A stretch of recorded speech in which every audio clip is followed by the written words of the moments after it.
ഈ ഒരു പാവക്കുട്ടി നടക്കുന്ന ഈ ഒരു കുരങ്ങൻകുട്ടീൻ്റെ വീഡിയോ ഇപ്പോൾ ഇൻസ്റ്റയിൽ ഭയങ്കര വൈറലാണ്. നിങ്ങൾക്കുള്ളിൽ ഈ ഒരു വീഡിയോ കണ്ടപ്പോൾ വിഷമം വന്നിട്ടുണ്ടെങ്കിൽ, ഒന്ന് ഹഗ് ചെയ്യാൻ തോന്നിയിട്ടുണ്ടെങ്കിൽ, അത്രയും റിലേറ്റബിൾ ആയിട്ടുണ്ടെങ്കിൽ നിങ്ങൾ ഈ ഒരു വീഡിയോ കാണണം. ഈ ഒരു വീഡിയോയിൽ കാണുന്നതാണ് പഞ്ച് എന്നാണ് അവൻ്റെ പേര്. കഴിഞ്ഞ ജൂലൈ മാസത്തിൽ ജപ്പാനിലെ ഇച്ചിക്കാവ എന്ന് പറഞ്ഞിട്ടുള്ള സൂവിലാണ് പഞ്ച് എത്തുന്നത്.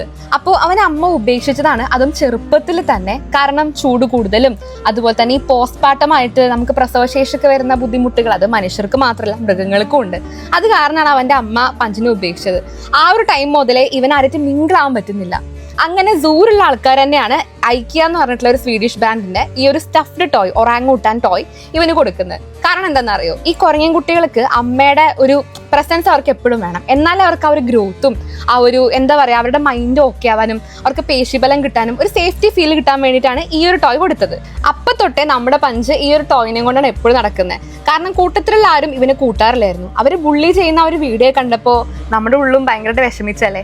എന്നാൽ നിങ്ങൾ ആരും ഇപ്പോൾ വിഷമിക്കേണ്ട ആവശ്യമില്ല. കാരണം ഇപ്പോൾ അവനെ ഒരുപാട് പേര് അക്സെപ്റ്റ് ചെയ്തിട്ടുണ്ട്. കൂട്ടത്തിൽ തന്നെയുള്ള അവൻ്റെ വർഗത്തിൽ തന്നെയുള്ള ഒരു മങ്കി അവനെ കെട്ടിപ്പിടിക്കുന്നതും കെയർ ചെയ്യുന്നത് കണ്ടപ്പോൾ എനിക്ക് നല്ല സന്തോഷമായി. അതുപോലെ തന്നെ അവിടുത്തെ സൂവിൽ വർക്ക് ചെയ്യുന്ന ഒരാളുമായിട്ടും പഞ്ച് ഇപ്പോൾ നല്ല കൂട്ടിലാണ്. ജപ്പാനിലുള്ളവർ മാത്രമല്ല, ഇന്ന് നമ്മളെ ഇന്ത്യയിലുള്ളവരും അങ്ങനെ ഒരുപാട് കൺട്രീസിലുള്ള എത്രയോ പേര്, ലക്ഷക്കണക്കിന് ആൾക്കാരാണ് പഞ്ചിനെ ഇപ്പോൾ സ്നേഹിക്കുന്നത്. അവനെ സൂവിൽ പോയി കാണാനൊക്കെ എത്ര പേരാണെന്നോ. അത് മാത്രമല്ല, കൂടെയുള്ള മങ്കീസ് ആണെന്നുണ്ടെങ്കിലും ഇപ്പൊ അവനായിട്ട് നല്ലോണം മിങ്കിളാവുന്നുണ്ട്. പഞ്ചാ പാവയുടെ കൈ കൊണ്ട് അവന്റെ മേത്ത് ഇങ്ങനെ ആക്കാൻ വെക്കുമ്പോഴൊക്കെ ഉണ്ടല്ലോ, എനിക്ക് അത്രയും വിഷമമായിട്ടുണ്ടായിരുന്നു. ഇതൊന്നും എന്താ മനസ്സിലാവണമെന്നറിയോ, ഒരു ഡോർ അടയുമ്പോൾ അല്ലെങ്കിൽ നമുക്ക് ആരുമില്ല എന്നൊക്കെ നമ്മൾ വിചാരിക്കുമ്പോൾ ചിലപ്പോൾ നമുക്ക് ഒരുപാട് പേരുണ്ടാവും. അത് നമുക്ക് അറിയാഞ്ഞിട്ടായിരിക്കും.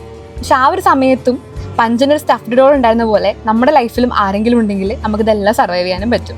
അപ്പോൾ പഞ്ചിന്റെ വീഡിയോ കണ്ടിട്ട് വിഷമിച്ചിട്ടുള്ള ഏതെങ്കിലും ഫ്രണ്ട് നിങ്ങൾക്ക് ഉണ്ടെങ്കിൽ അവർക്ക് ഈ വീഡിയോ അയച്ചു കൊടുക്കൂ. ഇനി ഒട്ടും വിഷമിക്കേണ്ട, പഞ്ചിനിപ്പോൾ ഒരുപാട് പേരുണ്ട്.